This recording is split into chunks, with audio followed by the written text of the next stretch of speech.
কর্ম যেমন হবে ফল তো তেমন ভোগ করতে হবে, এটা একটা বিষয়। সংবিধান বিরোধী আইনকে হাতে নেবার কারো অধিকার নেই, এটা জঘন্যতম অন্যায়। অবশ্যই যারা এই কাজ করছে তাদের বিরুদ্ধে ব্যবস্থা নেওয়া দরকার। এমপি যদি পশ্চিম বাংলায় জনগণের হাতে নিরাপদ না হয়, তাহলে যে সরকার আজকে চালাচ্ছে বা এসেছে সে সরকার এসেই যে ব্যর্থ হচ্ছে তার প্রমাণ। কারো গায়ে হাত তোলা এটা আইনের দিক দিয়ে কিন্তু অপরাধ, এবং সেদিন এমপিরা যে জুলুমটা করবে সেই জুলুমে যদি মানুষ আতঙ্ক না খেয়ে থাকে তাহলে অন্যায়ের বিরুদ্ধে জোট বাঁধবে।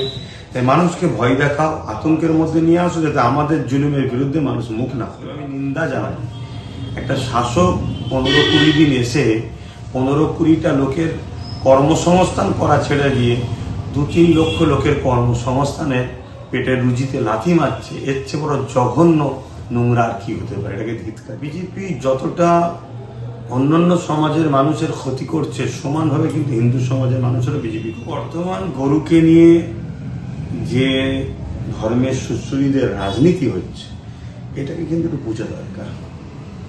কেন বিজেপি শাসিত রাজ্যগুলোতে গো হত্যা বা গরুর গোস্তকে বিদেশে পার্সেল করে বিক্রি করাটা বিজেপি শাসিত রাজ্যগুলোতেই বেশি হচ্ছে। এই বিজেপি শাসিত পশ্চিম বাংলাতেও যাতে করে বোম্বাই, উত্তরপ্রদেশের মতো এখান থেকেও যাতে গরুর গোস্ত এক্সপোর্ট করা যায়, তাই হয়তো কোনো একটা ষড়যন্ত্র এরকম কোনো জায়গায় হয় সে প্রশাসনের বিরুদ্ধে, এবং যারা যাচ্ছে তাদের বিরুদ্ধে ওই মসজিদ কমিটিকে কোর্টে যাওয়া দরকার, আইনের আওতায় আসা দরকার। কারণ এটা সংবিধান বিরোধী কাজ করছে তারা, তাদের বিরুদ্ধে আইনি আওতায়।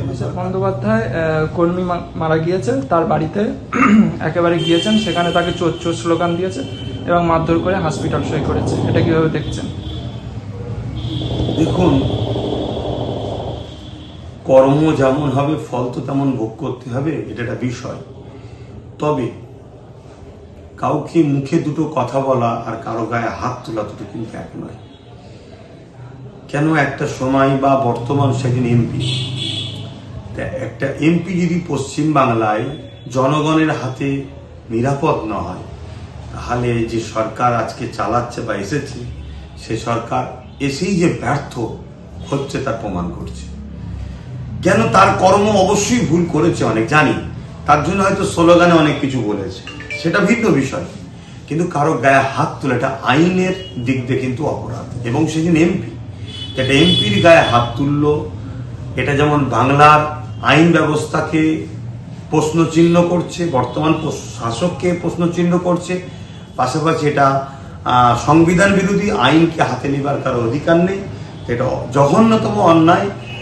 অবশ্যই যারা এই কাজ করছে তাদের বিরুদ্ধে ব্যবস্থা নেওয়া দরকার আমি মনে করি। হিন্দু সমাজের মানুষ যারা গরু পালন করে তারা হিন্দু নামের কলঙ্ক, এরকমই একটি উদ্ধৃতি বিজেপির থেকে আসছে, কি বলবেন এই বিষয়ে?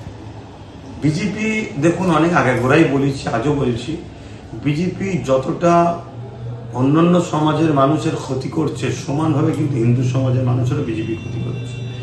কেন যতগুলো LIC বলুন, রেল বলুন, যেসব দপ্তরগুলোকে পাবলিক হেলথ তুলে দিচ্ছে বা বন্ধ করে দিচ্ছে, বা এই হকার উচ্ছেদ হচ্ছে, এখানে বেশিরভাগ কিন্তু হিন্দু ভাইদের রুজিতে আঘাত হচ্ছে। তা সেই জায়গায় কেউ যদি বিজেপির এমন কিছু কথা বলে থাকে, এটা তাদের কাছ থেকে এর থেকে ভালো কিছু আশা করা যায় না। কেন তাদের কাছে হিন্দু আলাদা জিনিস, বিজেপি আলাদা জিনিস। বিজেপি যে মানে যে হিন্দুদের দরদি, এটা ভুল। আমি আগেও বলেছি, বিজেপি অন্যদের যেমন ক্ষতি করছে, হিন্দু ভাইদেরও প্রচুর ক্ষতি করছে। মন্দির মসজিদের সাউন্ডকে একটা লিমিট করে দেওয়া হয়েছে 70 ডেসিবেলের মধ্যে, কিন্তু আমরা দেখতে পাচ্ছি প্রশাসন বা বিজেপির কর্মীরা গিয়ে একেবারে বলছে মসজিদের মাইক খুলে নেওয়ার কথা, এরকম কিছু দেখা যাচ্ছে, কি বলবেন? যদি এরকম কোনো জায়গায় হয় সে প্রশাসনের বিরুদ্ধে, এবং যারা যাচ্ছে তাদের বিরুদ্ধে ওই মসজিদ কমিটিকে কোর্টে যাওয়া দরকার, আইনের আওতায় আসা দরকার। কারণ এটা সংবিধান বিরোধী কাজ করছে তারা, তাদের বিরুদ্ধে আইনি আওতায় আনা দরকার।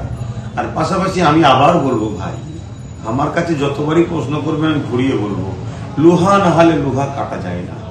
এরা রাজনীতির নামে সংবিধান বিরোধী কাজ করে গায়ের জুয়ারি করছে। এদেরকে দমন করতে গেলে আমাদেরও রাজ পাওয়ার দরকার। সবাইকে ঐক্যবদ্ধ হতে হবে, রাজ পাওয়ার তৈরি করতে হবে। কিন্তু যদি আমার কম, আমার জাতি না ভাবে, তো এরকম আগামী দিন অনেক কিছু অন্যায় আমাদের উপর হবে। সংবিধানকে বুড়া বলতে কি আমাদের উপর জুলুম করবে? ভাইজান, আমরা এতদিন দেখে এসেছি যে প্রাক্তন যিনি মুখ্যমন্ত্রী ছিল তিনি এতদিন ঈদের দিন রেড রোডে গিয়ে ওখানে নামাজ পড়তে যেতেন।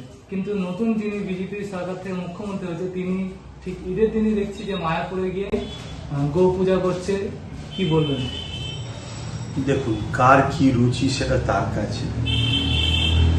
তবে বিগত দিনে আমার ধর্মীয় ঈদুল আজহা বা ঈদুল ফিতর উপলক্ষ করে যে রেড রোডে নামাজ হতো, সেখানে গিয়ে অন্য ধর্মের মানুষ যে আমার নামাজকে বিশ্বাসী নয়, সেখানে গিয়ে যে হুড়োহুড়ি করতো, আমি মনে করি এটা রাজনীতির ফায়দা নেবার জন্য করতো।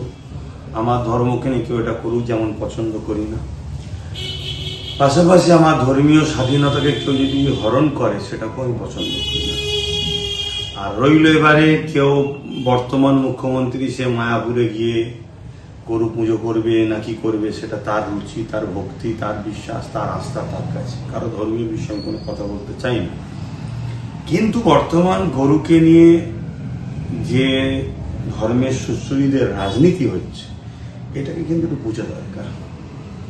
কেন বিজেপি শাসিত রাজ্যগুলোতেই গো হত্যা বা গরুর গোস্তকে বিদেশে পার্সেল করে বিক্রি করাটা বিজেপি শাসিত রাজ্যগুলোতেই বেশি হচ্ছে। তার মধ্যে উত্তরপ্রদেশ আছে, মহারাষ্ট্র আছে, তো সেইগুলোতেই বেশি করে হচ্ছে। তো বর্তমান এই রাজ্যে ৭৯ বছর কেটে যাওয়ার পর এই প্রথম বিজেপি আসলো স্বাধীনতার পর থেকে। তাই আমার কোনো জায়গায় মনে হচ্ছে এই বিজেপি শাসিত পশ্চিমবাংলাতেও যাতে করে বোম্বাই, উত্তরপ্রদেশের মতো এখান থেকেও যাতে গরুর গোস্ত এক্সপোর্ট করা যায়, তাই হয়তো কোনো একটা ষড়যন্ত্র হলে হতে পারে। সেটা আগে গিয়ে আরো দেখতে হবে। তবে গরুকে নিয়ে রাজনীতি এবং যে নাটক চলছে, এটা একটু বোঝার বিষয়। বিজেপি সরকার আসার পর একদিকে দেখতে পাচ্ছি আমরা বুলডোজার রাজনীতি চলছে, অন্যদিকে গরুর বিষয় নিয়ে মানুষের পেটে লাথি দিচ্ছে। এ বিষয়ে কি বলবেন? দেখুন, বিজেপি যে ওয়াদা করেছিল গ্যাসের দাম কমবে, তেলের দাম কমবে, আরো যা ওয়াদা করেছিল ভোট নেবার আগে, সেই ওয়াদাগুলো এখনো একটা ফুলফিল হয়নি, একটা কাজ শুরু করেনি। এই দিক থেকে মাইন্ডকে ডাইভার্ট করার জন্য এইসব হুড়োহুড়ি হচ্ছে। অন্য রাজ্যে তো যেসব হুড়োহুড়িগুলো চালাচ্ছে, শুধুমাত্র মানুষকে মূল যে মানুষের অধিকার, সেই অধিকার থেকে মানুষের মাইন্ডকে ডাইভার্ট করে দিয়ে একটা এই ধর্ম ভাঙচুর এইসব নিয়ে চলছে। তবে আমি নিন্দা জানাই, একটা শাসক 15-20 দিন এসে 15-20টা লোকের কর্মসংস্থান করা ছেড়ে দিয়ে 2-3 লক্ষ লোকের কর্মসংস্থানের পেটের রুজিতে লাথি মারছে, এর চেয়ে বড় জঘন্য নোংরা আর কি হতে পারে। এটাকে ধিক্কার জানাচ্ছে। এসআইআর নিয়ে অনেকে বিভ্রান্ত হচ্ছে যে সকলকে বাংলাদেশে পাঠিয়ে দেওয়া হবে, এরকম একটা বিষয়। সুপ্রিম কোর্ট যে রায় দিয়েছে যে ভোটার লিস্টে নাম থাকা আর ভারতের নাগরিকত্ব হওয়াতে মাতে এর সাথে কোনো সংযোগ নয়, মানে কোনো ব্যাপারটা নয়। কিন্তু এটা একটা উড়ো আওয়াজ চলছে। আর কিছু নিয়ে এটাও বলতে পারি, কিছু লোক গাইজুয়ারি দেখাচ্ছে, জুলুম করছে, ওই ভয় আতঙ্কর মহল একটা তৈরি করতে চাইছে। কেন এরা যে জুলুমটা করবে, সেই জুলুমে যদি মানুষ আতঙ্ক না খেয়ে থাকে, তাহলে অন্যায়ের বিরুদ্ধে জোট বাঁধবে। তাই মানুষকে ভয় দেখাও, আতঙ্কের মধ্যে নিয়ে আসো, যাতে আমাদের জুলুমের বিরুদ্ধে মানুষ মুখ না খোলে। সে আতঙ্কটা তৈরি করতে চাইছে।